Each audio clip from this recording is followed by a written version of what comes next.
Ok, dương choដល់វីដេអូតទៅទៀតយើងនិយាយពី validation អញ្ចឹងយើងអាចតេស្តមើលទៅថា validation យើងដាក់ឧទាហរណ៍ថាខ្ញុំអត់បញ្ចូលអានេះទេពេលដែលខ្ញុំ run project ហ្នឹងខ្ញុំ run ជា mvn spring boot.run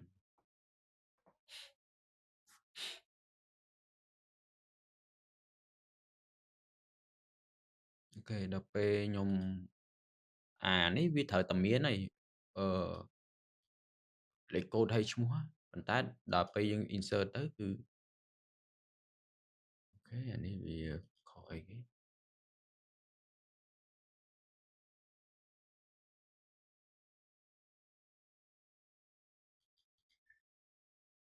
អូខេវា duplicate អាហ្នឹងយើង error ហ្នឹងអាហ្នឹងយើង control ទៀតតែយើងអត់តន់និយាយទេអូខេបើសិនជាវា duplicate អញ្ចឹងអូខេខ្ញុំសុំលុបពីនេះដល់ត្រឹមនេះមកខ្ញុំសុំលុបអូខេ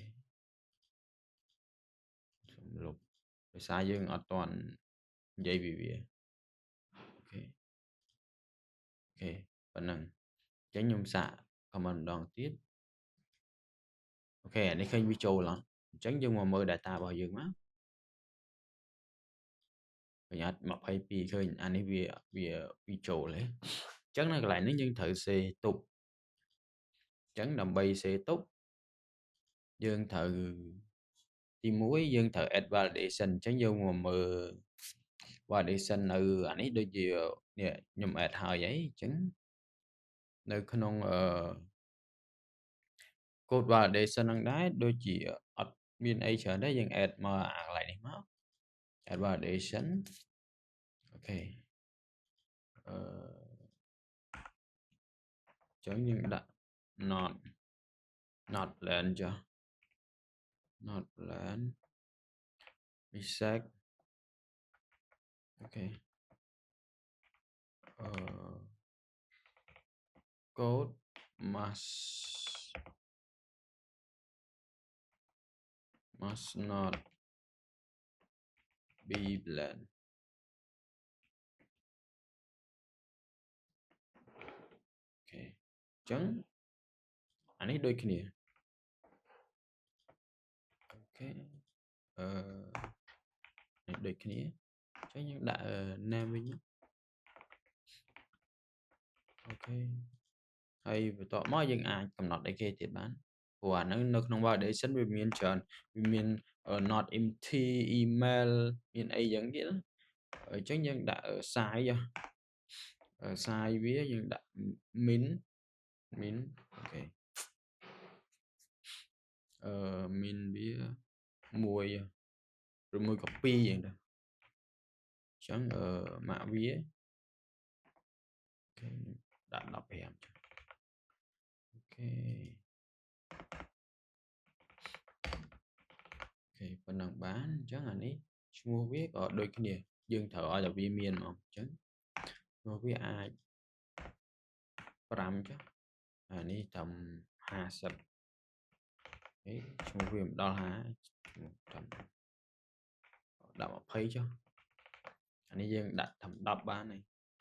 ព្រោះលេខកូដវាអត់អាចច្រើនទេមានតែបានតង់អីចឹងតែប៉ុណ្ណឹងគឺហើយនៅក្នុង validation ហ្នឹងអញ្ចឹងនៅកន្លែងកូដនេះយើង add មួយទៀតមកយើង add validate យើង add តែប៉ុណ្្នឹងមកហើយអញ្ចឹងយើងសាករ៉ាន់ទៀត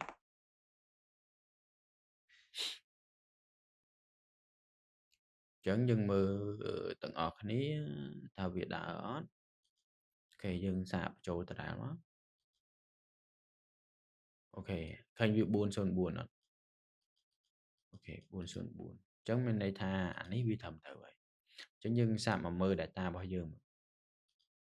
អូខេឃើញវាអត់ចូលទេឃើញវាអត់មាន add មកតង់ទៀតទេអញ្ចឹងយើងសាកមកមើលមកនេះឃើញអត់ validation fault នេះឃើញអត់ វាមកអញ្ចឹងឃើញ name អីមកអញ្ចឹងយើងនឹងចាប់ validation នៅអឺ exception យើងតទៀតប៉ុន្តែអានេះគ្រាន់តែប៉ុណ្ណឹងយើងបង្ហាញប៉ុណ្ណឹងសិនប៉ុន្តែយើងនឹងចាប់នេះ method algorithm អឺ validation exception អញ្ចឹងយើងនឹងចាប់វាតទៀតអូខេប៉ុណ្ណឹងយើងវីដេអូយើងមានតែប៉ុណ្ណឹង